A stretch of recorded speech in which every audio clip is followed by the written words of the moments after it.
Coucou tout le monde, j'espère que vous allez bien. Donc je vous retrouve dans une vidéo sortie livresque qui m'intéresse. Et encore une fois, il y a de quoi faire quoi. Donc on commence tout de suite et puis je me décale pour vous insérer les couvertures ici. Donc dans les achats que je veux absolument, alors ça ne veut pas dire que je les veux absolument en octobre.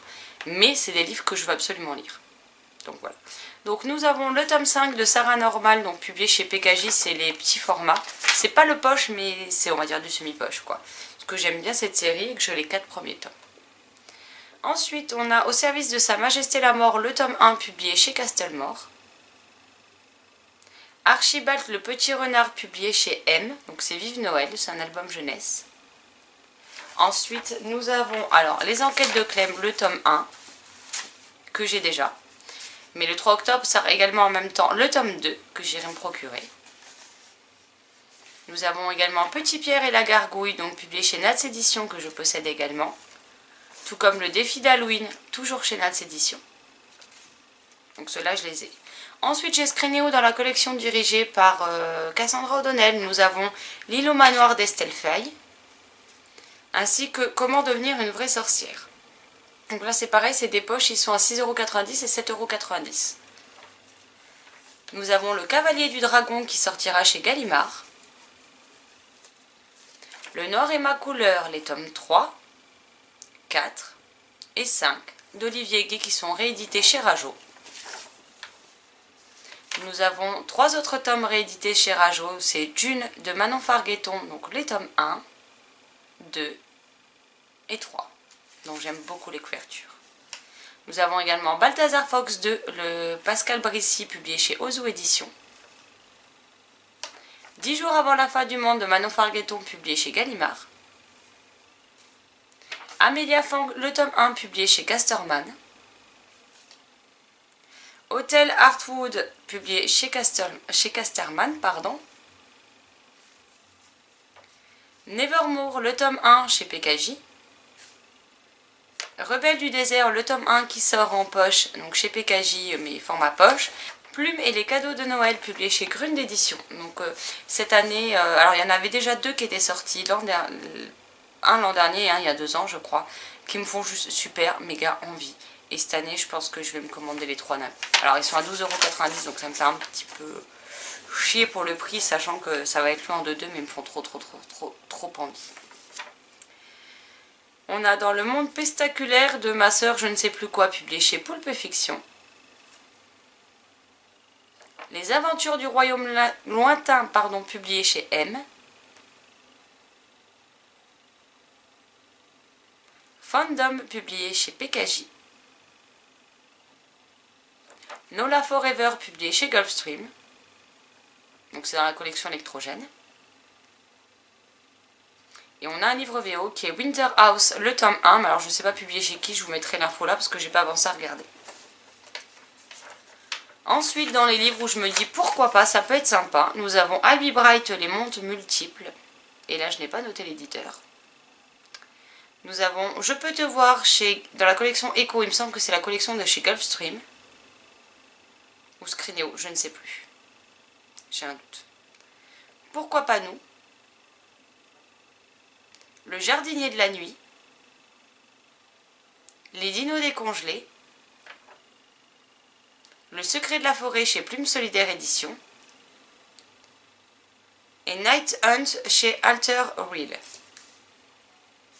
Après, dans les livres qui n'en sont pas vraiment, j'ai noté aussi quelques sorties. Donc nous avons La pâtisserie des sorciers. Moi qui adore faire des desserts et puis j'ai trop envie d'avoir ce livre. Donc j'irai quand même le feuilleter en magasin pour voir les recettes avant de voir si je l'achète ou non. Parce que si les recettes ne m'intéressent pas, je ne le prendrai pas. On a Magie Mandala. Ou Magic Mandala, je ne sais plus. J'ai tellement bien écrit que j'arrive pas à me relire. Esprit Slave. Et Mandala. Donc j'adore colorier les mandalas dans le coloriage pour adultes. En général, c'est des livres qui sont à 5-6€, donc ça vaut le coup. Et dans les livres où ça va dépendre si j'aime les premiers tomes, nous avons Inaccessible au Diable Vauvert, donc le tome 3, qui sort enfin. Pendant longtemps, on a cru que la série ne sortirait plus, enfin qu'on n'aurait jamais le dernier tome. Mais si, et c'est de Jessica Brody, si je ne me trompe pas. On a le tome 2 d'Agence Mysterium, publié chez Scrineo. Sherlock et Moria, pardon, le tome 2 chez PKJ. La pâtisserie Bliss, le tome 5 chez PKJ. Désolée pour le bafouillage, j'ai un peu de mal là aujourd'hui. Les 5 éléments, le tome 3, publié chez Slalom, dont on doit lire le premier tome en lecture commune avec Bérangère. Orphea Fabula, le tome 3 chez Poulpe Fiction. Covenant, le tome 3 de Jennifer L. Armentrout chez J'ai lu. Donc, Rebelle du dessert, le tome 3 du coup. Iron Gold, le tome 4.2, publié chez Hachette. Mais ça c'est pareil, j'ai les 2 premiers tomes de la trilogie, mais je ne sais pas si j'aime ou pas, donc c'est à voir. On a Adriane, qui est dans l'univers de Alpha de Françoise Gosselin, publié chez Sharon Kenna Édition. Le parfum de la trahison, qui est la suite du couleur du mensonge, je crois que c'est ça, publié chez Lumen. La main de l'empereur, le tome 2, publié chez Brajlon au format poche. Et Marquer les ombres, le tome 2 de Véronica Ross, qui sort normalement chez Nathan. Donc, comme vous pouvez le voir, il y a encore une fois de quoi faire. Maintenant, je vais m'assurer au montage pour tout vous insérer. Mais il y a encore une fois énormément de livres qui me tentent. Donc on verra bien ce que ça donne. Après, c'est des livres que je me note. Donc dans ce qui est obligatoire, c'est des livres que vous verrez forcément dans les prochaines acquisitions livresques. Que ce soit dans les semaines ou les mois à venir en tout cas. Mais c'est des livres qui me font envie. Donc à voir quand est-ce que je craque pour me les offrir ou non. Voilà, alors ça c'est pour les sorties que j'ai repérées. Malheureusement, comme toujours, on a des sorties... parce que par exemple chez Lumen, alors oui, on a... La couleur du mensonge, le tome 2, mais il y a toujours 2 sorties par mois chez Lumen et je ne sais toujours pas à l'heure actuelle quelle est la 2e sortie. Donc peut-être qu'elle viendra s'ajouter à cette liste. Et puis il y a des maisons d'édition où on ne trouve pas les infos forcément longtemps en avance.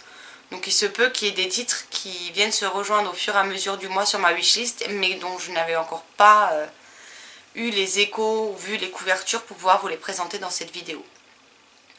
Donc ça c'est vraiment les livres qui m'intéressent moi. Donc dans cette vidéo, j'aime toujours bien les différencier en catégories. Donc ceux que je veux obligatoirement, ceux où je me dis pourquoi pas, ça pourrait être sympa et de bonnes découvertes. Et toujours la catégorie, c'est si j'ai aimé les précédents, bien entendu. Mais je me les note, comme ça au moins je sais ce qu'il en est. Et après je fais, donc dans mon carnet de wishlist, je les mets par sortie. J'ai commencé ça depuis l'an dernier, je crois, au début d'année, je ne sais plus, à les classer en fonction des mois auxquels ils sortent. Et puis je pioche au fur et à mesure dedans. Voilà. Donc n'hésitez pas à me dire s'il y a des titres que je vous ai indiqués qui vous font très envie aussi. Sur ce, je vous souhaite une excellente journée, de très belles lectures et je vous dis à très vite dans une prochaine vidéo. Et à tout de suite dans les commentaires. Bye bye.